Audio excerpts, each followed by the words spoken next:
Hello friends, कैसे हो आप सब।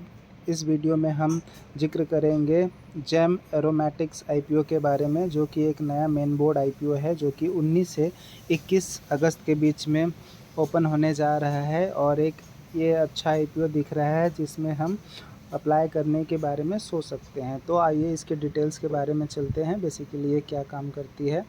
अगर हम बात करें तो ये अक्टूबर 1997 में इनकॉर्पोरेट यानी कि शुरू हुई थी ये कंपनी। और बेसिकली ये मिंट डेरिवेटिव्स में, क्लव्स में, फेनोल में, अदर सिंथेटिक और नेचुरल इंग्रेडिएंट बनाती है।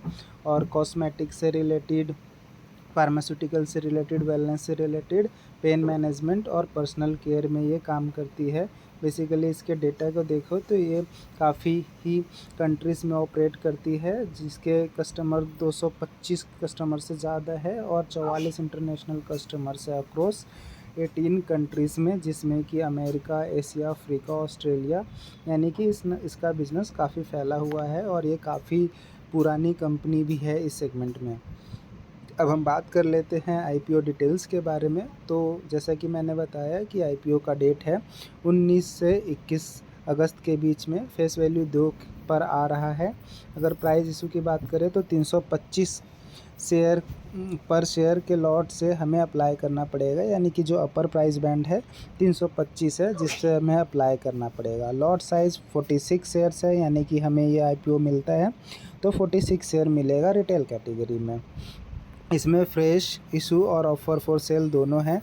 अगर हम बात करें तो फ्रेश इशू है 175 और जो ऑफ़र फॉर सेल है यानी कि प्रमोटर अपना माल बेच के निकल रहे हैं 276 करोड़ के अराउंड में है।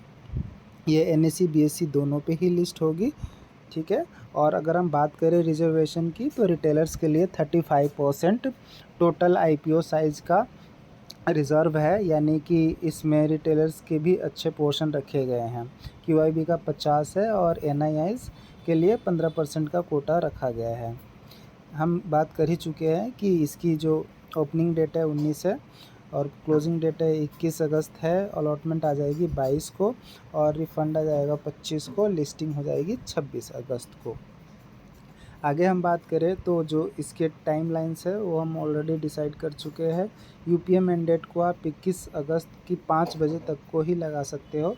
अगर रिटेलर में बात करें तो आपको 14,950 रुपये आपका एक लॉट के लिए अप्लाई करना पड़ेगा। स्मॉल एचएनआई में 2,09,300 रुपीज़ लगेंगे। बिग एचएनआई में 10,01,650 रुपीज़ लगेंगे। आईपीओ के बाद जो प्रोमोटर्स होते हैं उनकी होल्डिंग हो जाएगी 55%, जो कि एक अच्छा खासा शेयर ऑफ अमाउंट होता है। तो ये अच्छा नज़र आ रहा है यहाँ से भी। अब हम बात करते हैं सबसे इम्पोर्टेंट एलिमेंट्स की जो किसी भी आईपीओ का होता है, वो होता है इसके फाइनेंशियल डेटा को एनालाइज करना। तो अगर हम बात करें तो इसका एसेट्स है वो हर साल बढ़ता ही जा रहा है। टोटल इनकम भी लगभग 10% से इंक्रीज़ हो रही है। टैक्स, प्रॉफिट आफ्टर टैक्स भी 10 से 8% से हर साल बढ़ रहा है, जो कि अच्छी बात है। एबिटा भी बढ़ रहा है। सरप्लस है इसके पास 278.28 करोड़ का रिज़र्व है पड़ा हुआ। और बोरोइंग भी 222 करोड़ का है, जो कि ठीक है। रिज़र्व ज़्यादा है बोरोइंग के मुकाबले में, तो डरने की कोई बात नहीं है। आगे हम इसकी केपीआईज़ की बात करते हैं कि परफॉर्मेंस इंडिकेटर, तो आरओई 18% से ज़्यादा का है। बेसिकली 15% से ज़्यादा हो तो ये अच्छा माना जाता है, तो ये भी एक थम्स अप है। आरओसी भी 16% का, डेब्ट टू इक्विटी 1 से कम है, यानी कि ठीक है।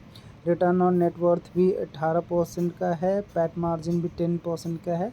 और प्राइस टू बिक वैल्यू 5 पे आ रही है, जो कि एक अच्छा माना जाता है। अगर पी रेशियो की बात करें 31% का है। अगर आप इसके बाकी इंडस्ट्री पी से कंपेयर करो तो 40, 42, 45 का चल रहा है। इसका मतलब है कि आईपीओ सस्ता आई है, इसमें रिटेलर्स को पैसा बनाने का मौका दिया गया है। तो ये भी एक अच्छा सिग्नल है इस आईपीओ के बारे में।